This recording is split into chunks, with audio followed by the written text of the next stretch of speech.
嗨，大家好，今天的话修2台平板电脑，这个是我姐在湖北那边寄过来的，因为目前的话很多中小学还是没有开学，他们需要用这种平板电脑去上课，然后现在目前的话这个电脑他跟我说是坏掉了啊，寄了2台过来，今天拆开来看一下是什么问题。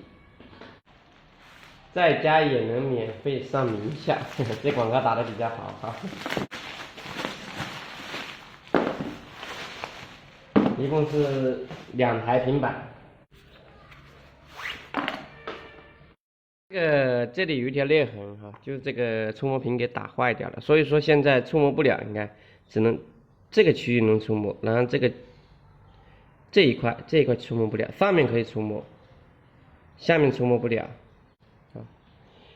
可能要给它换个 TP， 然后我们今天来把它拆开来看一下，好，这种还是比较好拆哈，你看这里有缝隙，我们只要用拆机片或者指甲，然后插到里面，这样去划开来就可以，你看这样就可以拆开来哈，用电话卡也可以哈，不过用手的话要小心一点，用手可能会搞到手，现在已经就拆开来了，哇，这个做的还是比较粗糙哈。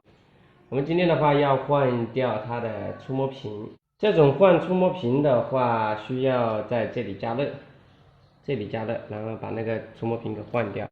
寄了2个平板啊，这个的话是开不了机，这台。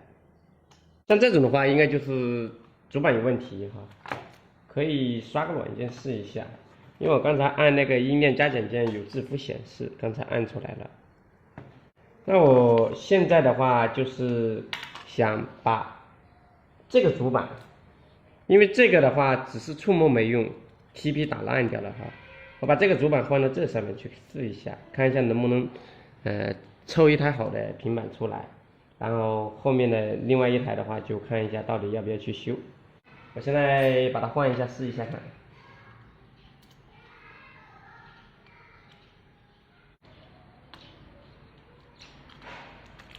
好，这个拆下来了哈。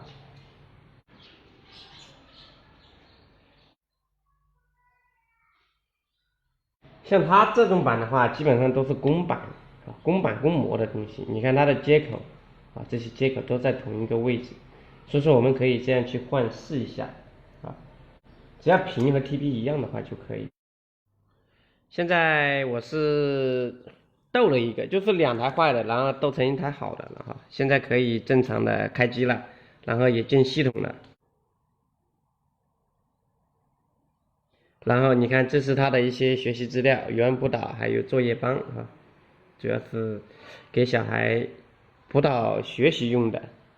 今天把它给搞好了哈。行，那我们就这样吧。其实这种的话还是做工比较差啊，然后做的比较粗糙。现在把它装起来，线都焊好了啊，把它装起来就可以了。看一下有没有视频，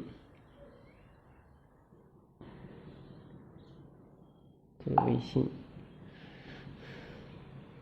好慢哈，比较慢。